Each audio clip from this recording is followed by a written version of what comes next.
Welcome to Real Life with Jenny. My name's Jenny Senapetaratna. Grab your favorite drink, get a snack, and we will get started. Today I have tea from my Advent calendar tea. Oh my goodness, guys, it is so good. Currant black tea. Oh my goodness. So grateful for that Advent calendar tea. Thank you so much, sweet friend who sent it to me. I just really appreciate you. And because I have run out of homemade Christmas things, I am eating peanut brittle that I bought at Walmart the other day. Yes, I got out and went to Walmart. Woohoo! All right, let's get real. I'm going to finish up my series on Brussels today, so you don't have to hear about it anymore. Maybe I'll talk about what God taught me when I've learned what He was going to teach me. But I want to talk about dreams. So, when you are in that mood and you make a bucket list, right? Or you make your dreams and you kind of just don't ever say them to anybody. That's kind of more me. I did do a bucket list and I've talked about like doing things on that bucket list. But I've had dreams that I've always wanted to do that I've just never taken time and put up on the bucket list because I'm like, you know what? It's not even worth putting up because it's never going to happen. You know those? Like, it'd be really, really fun, but that's never going to happen. Well, one of those happened when I was in Brussels. And yes, I was very sick and God was so gracious to me. The Friday before we left, one of the professors took us to the train station. We got on a train and we went downtown to downtown Brussels where the Christmas market of Brussels was. It was amazing. We came up from the down underneath the tube, whatever you call it, wherever you are, the subway, came up to the street surface, and there it was. It was amazing. I can't even believe how excited I was. We got up there, and it was Christmas had exploded in Brussels. Now, last time we were there, it was hard to find anything Christmas at all. And we were there right before Christmas, right before Thanksgiving. Although they don't celebrate Thanksgiving, that's okay. But it was like Christmas had exploded. They had all these cute little shops and like little places to buy food. I mean, there was food there that I had no idea even existed. It was so fun. I bought a pair of mittens because it was very cold and I had not brought mittens and I was not feeling well. So now I have my Brussels mittens. My daughter got red velvet hot chocolate, and there you put a deposit on the cup, and then you can either keep the cup or you can return the cup and get your deposit back. And there were a couple things that I did during that time that I was like, this is super brave for me. First of all, we went on the Ferris wheel. I am scared to death of Ferris wheels because of when we were a kid and they were rickety and people would rock in them and you'd feel like you were going to die.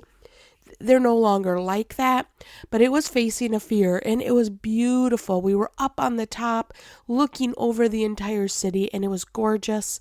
It was so fun. So I faced a fear there. Then they had given us like a really weird like looking cup when my daughter got her red velvet hot chocolate. And normally we would share, but I wasn't feeling good and I didn't want to share what I had with her. So she got to drink it all. But I was brave after she was done and I went back to the people that we'd bought it from to like get our deposit back. And I said, instead of my deposit, can I get one of the Christmas cups instead? Because they had all like these Christmas cups that said Christmas Market 2023.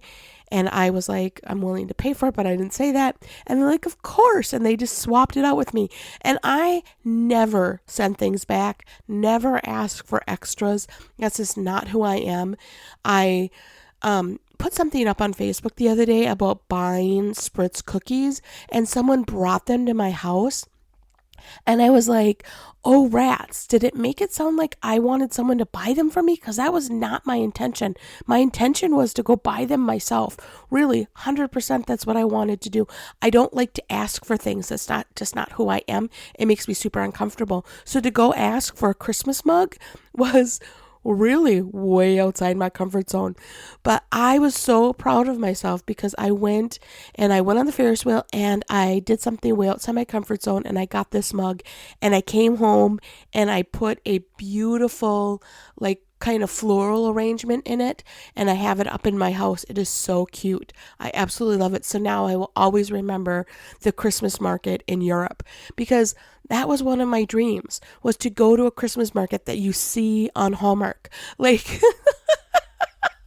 I know that's weird, but like it just feels small town and it feels so fun, and it really was. It was just a blast. And then we kind of got to like the touristy area, and my husband and daughter went crazy, and you go into every chocolate shop, and in Brussels all the chocolate shops give you free samples. And so I would go in with them, get my sample and put it in the cup so then they could eat the samples too, because I don't really not really a samples kind of girl when it comes to chocolate, and they love it. So they got all the chocolate they could eat. I was kind of shocked at how they didn't get sick. But we were looking for a sweatshirt because my daughter bought a sweatshirt last time we were there, and it is almost completely faded because we didn't buy high quality, right? So you can barely even tell that it's not just black anymore. So we're like, let's see if we can find another sweatshirt. And so we're looking around. We kind of found one she liked, but you know, you go from store to store to try to kind of see who has what. Everybody has kind of the same thing, but kind of different. You know how touristy areas are.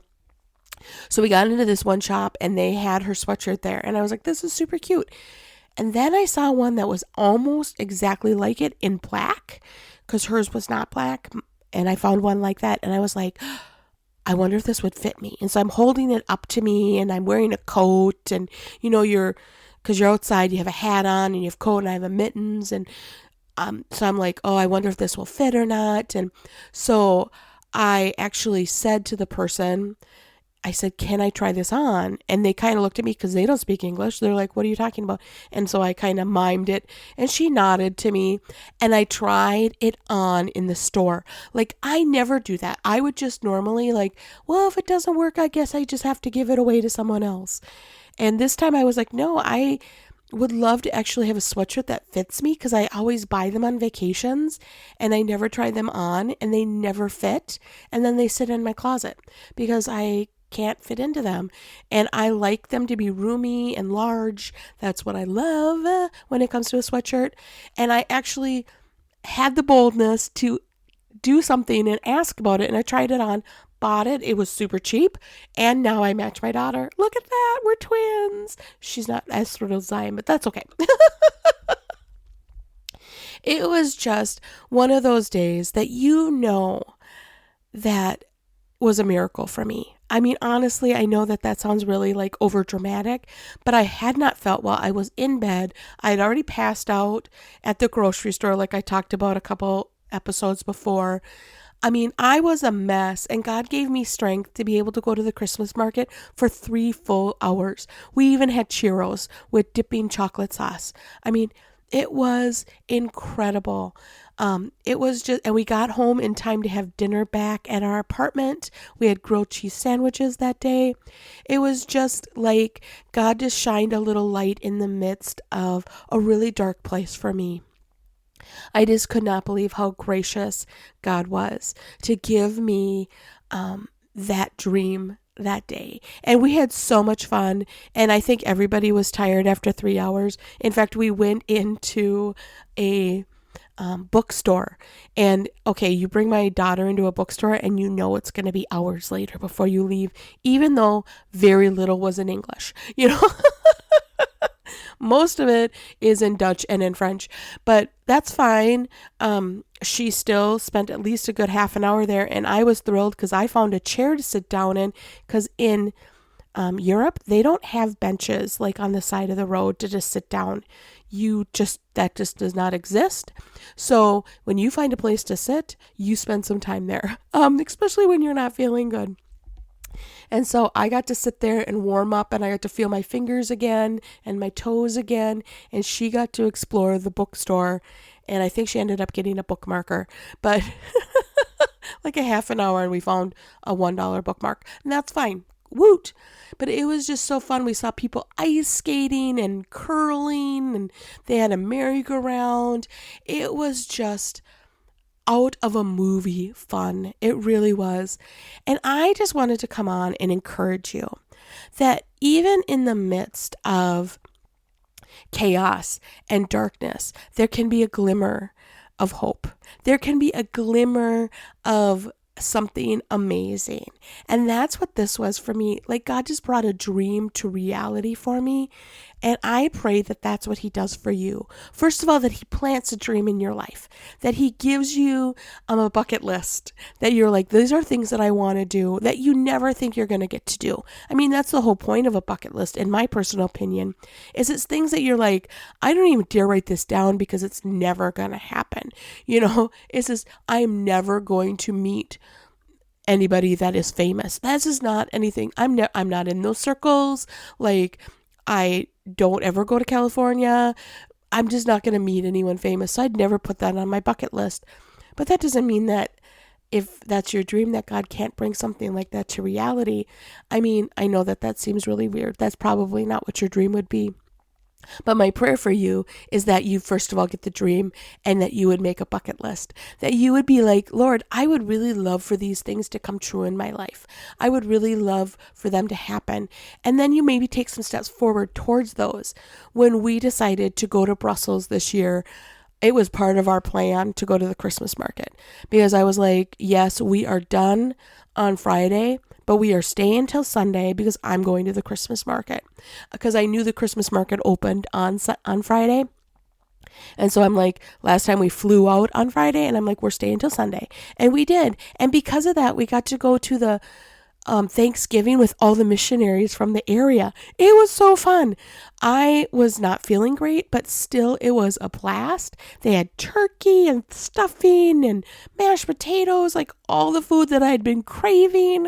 It was amazing. And there were missionaries everywhere. Like, it was like a Jenny Haven. I was like, this is like, if I could spend the rest of my life with the food and the people that I was in that room with, I would be a happy camper. It was so neat that God said, you know what? Not only am I going to let you have your Christmas market, Jenny, but I'm going to let you be in a room full of missionaries and get to know them and love on them and have great food at the same time.